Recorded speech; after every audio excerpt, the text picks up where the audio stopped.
एड़ो अज ताईं को बार भी कहीं अमर जणो ना है। एड़ो अज ताईं को बार भी कहीं अमर जणो ना है। बिन्नी जहानन जो सरदार भी अमर जणो ना है। एड़ो अज ताईं को बार भी कहीं अमर जणो ना है। एड़ो अज ताईं को बार भी कहीं अमर जणो ना है।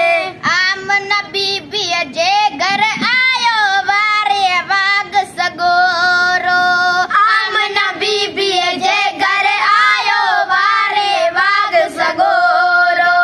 हमद पड़ी प्यालो दिन जंहिंजो पूरा मल्क इंदोरो। कामिल जहिड़ो कलगीदार, कामिल जहिड़ो कलगीदार भी कंहिं अमर जणो ना है। एड़ो अज ताईं को बार भी कंहिं अमर जणो ना है।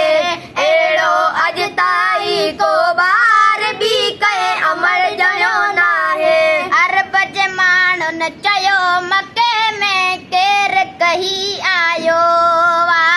अरब जे माण्हुनि चयो मके में केर कही आयो वा। शायद अब्दुल्ला जे घर में चंड लही आयो वा। सोहणो चेहरो चमकेदार, सोहणो चेहरो चमकेदार भी कंहिं अमर जणो ना है।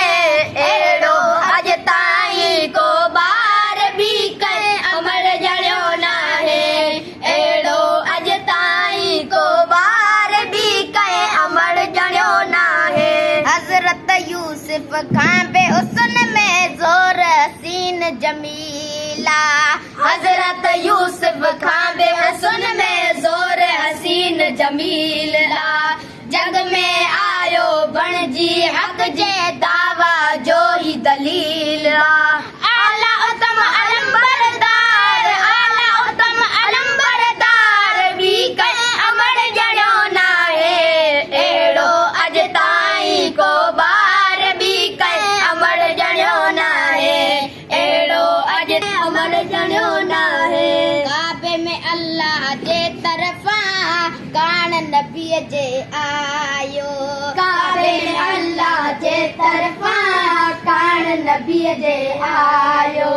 खैबर खंदक ओहद बदर में जंहिं इस्लाम बचायो। एड़ो मदनी जो बगदार, एड़ो मदनी जो बगदार भी कंहिं अमर जणो ना है। एड़ो अज ताईं को बार भी कंहिं अमर जणो ना है। एड़ो अज ताईं को बार भी कंहिं अमर जणो ना है। थदड़ी थदड़ी हीर हुली पे बूंद किरीक करन मां। थदड़ी थदड़ी हीर हुली पे बूंद किरीक करन मां। आमद जा आवाज अचन पिया वणन टणन टकरन मां।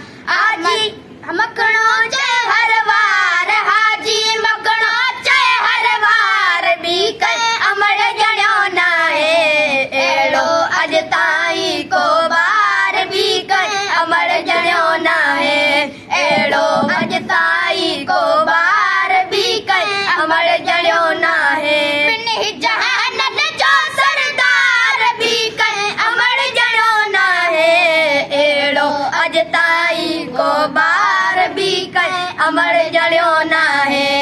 एड़ो अज ताईं को बार भी कंहिं अमर जणो